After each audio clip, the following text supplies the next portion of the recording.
इस वक्त की बड़ी खबर आपको बता दें, आसाम मिजोरम का सरहदी तनाजा जारी है। बड़ी तादाद में सिक्योरिटी जवानों को सरहद पर तैनात किया गया है।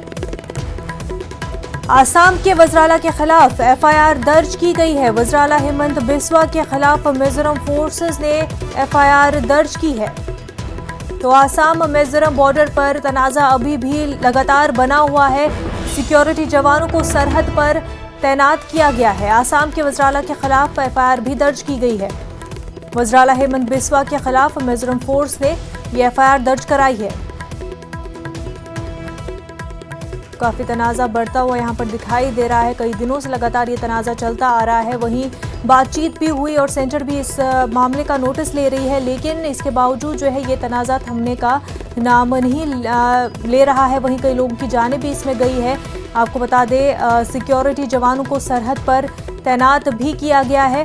वहीं आसाम के वज़राला के खिलाफ एफआईआर भी दर्ज की गई है। मिजोरम फोर्स से एफआईआर दर्ज की गई है। वहीं आसाम के इंतजामिया का मानना है कि हमारे नुमाइंदे निलॉय इस वक्त हमारे साथ जुड़ चुके हैं। निलॉय, इस वक्त के क्या कुछ सिचुएशन है आसाम मिजोरम बॉर्डर पर? मुनज़्ज़ा, जो खबर है कि असम मिजोरम के तरफ से असम के चीफ मिनिस्टर और असम के 6 आला पुलिस अफसर के ऊपर एफआईआर दर्ज किया गया है। एफआईआर में ये कहा गया है कि चार्जेस लगाया गया है कि अटेम्प्ट टू मर्डर है और कंस्पिरेसी है और उकसाने की चार्जेस लगाया गया है। और दूसरी तरफ असम पुलिस ने भी मिजोरम के क्लासिफ के 6 पुलिस ऑफिशियल्स के अगेंस्ट एफआईआर दर्ज किया है और दोनों तरफ का ऑफिशियल्स को 2 और 1 तारीख को दोनों ही बॉर्डर पुलिस स्टेशन में हाजिर होना है। अब देखिए कि ये 26 तारीख के घटना के बाद निश्चित जब दोनों राज्य के चीफ सेक्रेटरी होम सेक्रेटरी से मिलने गए, वहां पे जाके बातचीत हुआ। उसके बाद ये कहा गया कि दोनों तरफ से ये कदम लिया जाए कि उस बॉर्डर में जो टेंशन है वो उसको ईज ऑफ किया जाए। और उसके बाद से असम के तरफ से ट्रैवल एडवाइजरी आता है कि असम के लोगों को ये हिदायत दिया जाता है कि वो मिजोरम ना जाए, क्योंकि वहाँ पे जो सिचुएशन है वो मुनासिब नहीं है।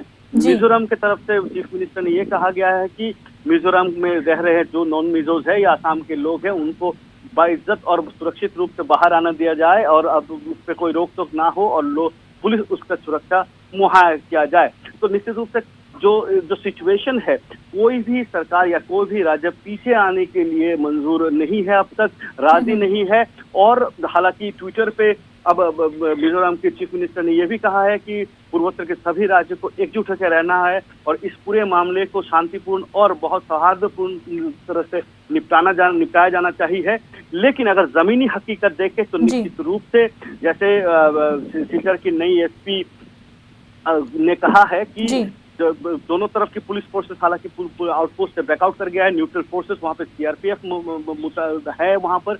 लेकिन उन्होंने ये भी कहना है कि मिजोरम पुलिस के कई पुलिस ऑफिसर्स वहां पे पुलिस पोस्ट पे अभी भी डटे हुए हैं। तो निश्चित रूप से जो टेंशन है, एमएचए की गाइडलाइंस है, वो गाइडलाइंस कहीं ना कहीं पूरी तरीके से माना नहीं जा रहा है। और दूसरी और ये सिचुएशन को अब नॉर्मलाइज करने के लिए केंद्र का हस्तक्षेप या कड़ी कदम यहाँ पे अब निहायत जरूरी हो गया। बिल्कुल, सेंट्रल गवर्नमेंट का इस पूरे मामले पर कुछ इनिशिएटिव लेना काफ़ी ज़्यादा ज़रूरी है, क्योंकि जिस तरह की सिचुएशन आसाम और मिजोरम में बनी हुई है, एक ही मुल्क की 2 रियासतें लेकिन 2 मुल्कों की तरह जो है बॉर्डर पर हालात बने हुए हैं। निलॉय, बेहद शुक्रिया आपका।